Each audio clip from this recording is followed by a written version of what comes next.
breaking news tonight, and the Supreme Court has just issued a firearm order so powerful, so sweeping, that multiple major gun rules across the country were instantly overturned the moment this decision came down. This wasn't a slow legal shift where attorneys had months to prepare and states had time to adjust their policies. This was a sudden nationwide jolt that hit lawmakers, agencies, and courts at the exact same moment, catching almost everyone off guard and creating immediate consequences that are rippling through every state in America right now.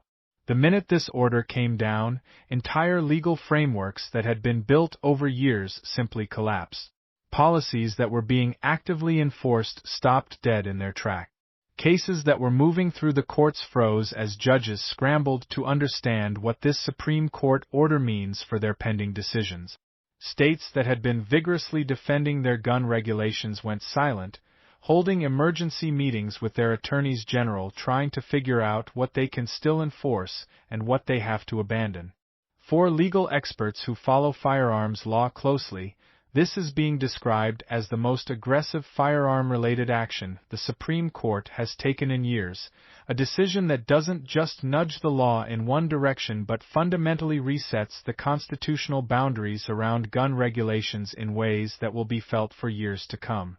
So what did the court actually strike down? How far does this order reach across different types of gun rules and different jurisdictions?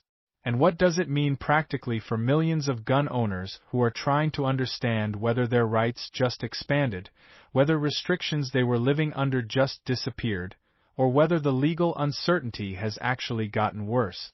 Stay with me, because I'm going to break down exactly what triggered this explosive Supreme Court order, what the justices said and why it hit so hard, what the immediate nationwide impact looks like right now, and what constitutional clash this order just triggered that will define gun rights battles for years to come.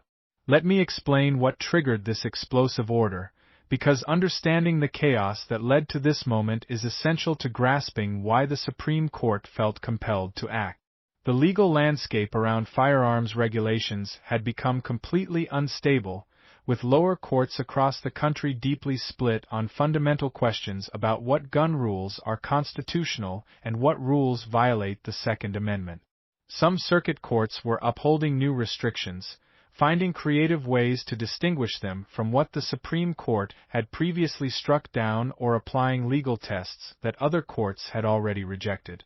Other circuit courts were aggressively striking down gun regulations, saying that recent Supreme Court precedents clearly prohibited these kinds of restrictions and that states were simply ignoring the constitutional boundaries the High Court had established.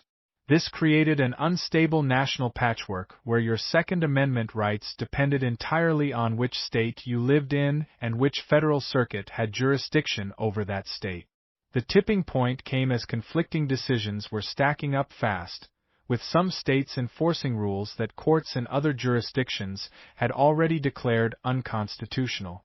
You had situations where identical or nearly identical gun regulations were being upheld in one part of the country and struck down in another, creating exactly the kind of confusion and unfairness that the Supreme Court is supposed to resolve.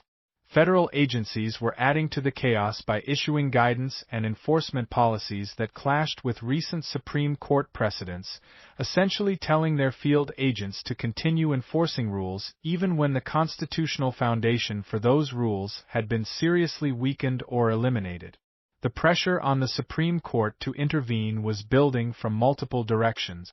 Gun rights organizations were filing emergency petitions asking the court to step in and stop enforcement of regulations they argued were clearly unconstitutional. States were asking for clarity about what they could and couldn't regulate. And even some lower court judges were essentially begging the Supreme Court for guidance because they were receiving contradictory signals about how to analyze these cases. The spark that finally made the court act was the recognition that the legal system was spinning out of control, that constitutional rights were being violated in some jurisdictions while being protected in others, and that waiting for the normal appellate process to resolve these conflicts would take years and would allow ongoing violations to continue causing irreparable harm. And that's when everything changed.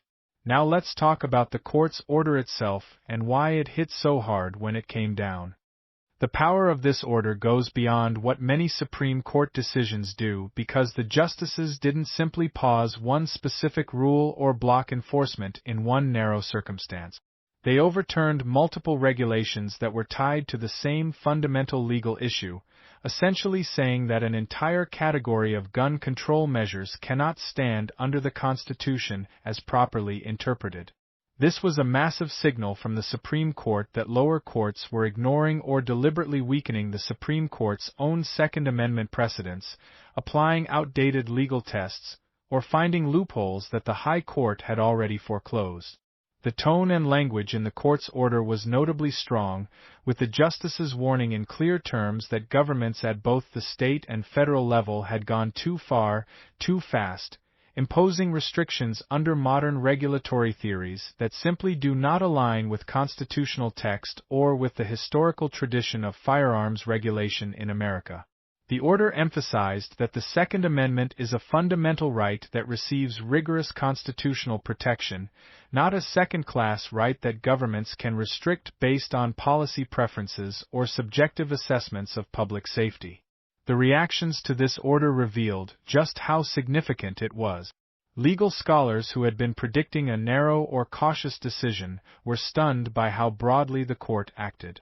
States that had built entire regulatory schemes around the legal reasoning the court just rejected were scrambling to figure out what was left of their gun control framework. Advocacy groups on both sides erupted, with Second Amendment organizations celebrating this as a historic victory and gun control groups condemning it as a dangerous rollback of common-sense regulations. The contrast in reactions shows just how high the stakes are and how dramatically this order changes the legal battlefield.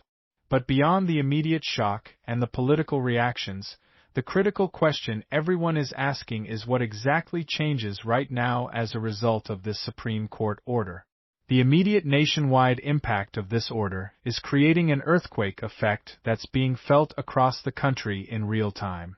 The real-time consequences are dramatic and far-reaching. Policies that were being actively enforced hit a wall the moment this order came down.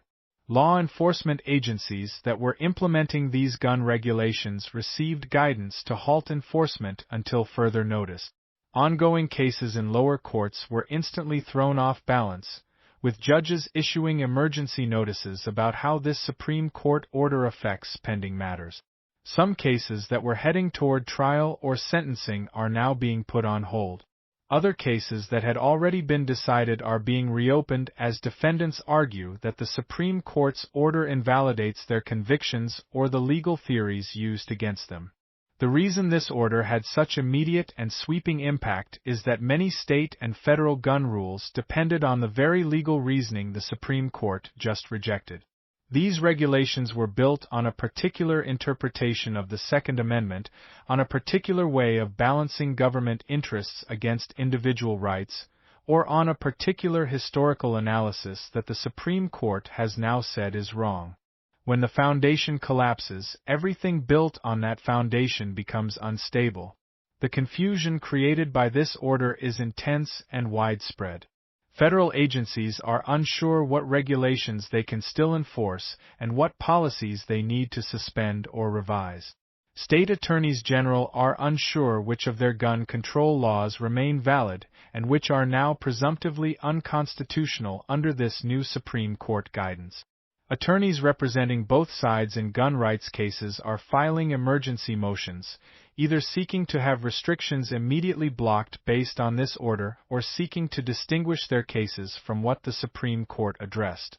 Gun owners across the country are trying to understand what this means for them personally, whether they have newly restored rights to carry firearms in places that were previously off-limits, whether they can now legally possess items that were previously banned, or whether the legal uncertainty has actually gotten worse because nobody knows exactly how far this order reaches. And this immediate fallout is already fueling a much bigger political and legal storm that's intensifying by the hour. The political and state-level reactions to this Supreme Court order show just how deeply this ruling has split the country along ideological and geographic lines. Governors and state officials are responding in dramatically different ways depending on their political orientation and their state's culture around gun rights. Some governors are calling this order a constitutional correction, praising the Supreme Court for finally enforcing clear limits on government power and protecting Second Amendment rights that had been eroded by regulatory overreach. Other governors are claiming the order puts public safety at risk, accusing the Supreme Court of judicial activism and overreach, and vowing to find new ways to regulate firearms that might survive constitutional scrutiny under the framework the court just established. The heated statements coming from all sides reveal just how emotionally charged this issue is. Lawmakers in some states are demanding emergency legislative sessions to pass new gun control measures that they hope will comply with this Supreme Court order while still achieving their policy goals. Advocacy groups on both sides are launching rapid response campaigns, with gun rights organizations celebrating this as vindication and gun control groups warning of dangerous consequences and mobilizing their supporters to pressure elected officials. Legal analysts are predicting a flood of new lawsuits, with gun rights plaintiffs now emboldened to challenge restrictions they previously thought were too entrenched to overturn, and with government defendants facing much weaker legal positions after this Supreme Court order. The divide between different parts of the country is becoming even more pronounced. Pro-Second Amendment states are preparing to expand gun rights protections even further, passing laws that remove restrictions and that affirm the broadest possible interpretation of the rights the Supreme Court just protected. Strict gun regulation states are preparing to fight this ruling in every way they can, either by appealing or seeking clarification from the Supreme Court, by passing new legislation with different language that they hope will survive, or by simply slow-walking implementation and hoping political winds change before they're forced to fully comply. But while the political reactions are intense and revealing, the biggest fight this order just triggered isn't primarily political, it's fundamentally constitutional. The constitutional clash that this Supreme Court order has triggered will define the battle over gun rights for years or even decades to come. At the heart of this conflict is a fundamental disagreement about how much authority states have to regulate firearms and how much the Constitution limits that authority. States defend their power to regulate guns based on their traditional police powers, their responsibility to protect public safety, and their right to make policy choices that reflect the values and preferences of their citizens. The Supreme Court, on the other hand, is defending constitutional limits that apply regardless of what states want to do, historical standards that restrict what kinds of regulations are permissible, and individual rights that cannot be overridden simply because a majority of voters or legislators believe certain restrictions are good policy. The coming legal war that this order sets in motion is going to involve major federal cases that are now unavoidable. Cases that were being delayed or settled are now going to move forward because both sides recognize that the Supreme Court has fundamentally changed the legal landscape and that new precedents need to be established under this framework. States are preparing new legal strategies, trying to figure out what arguments might still work after this order and what regulations might survive if they're drafted more carefully or justified differently. Federal agencies are considering emergency revisions to their rules and guidance, trying to bring their enforcement policies into compliance with what the Supreme Court just said while still preserving as much regulatory authority as possible.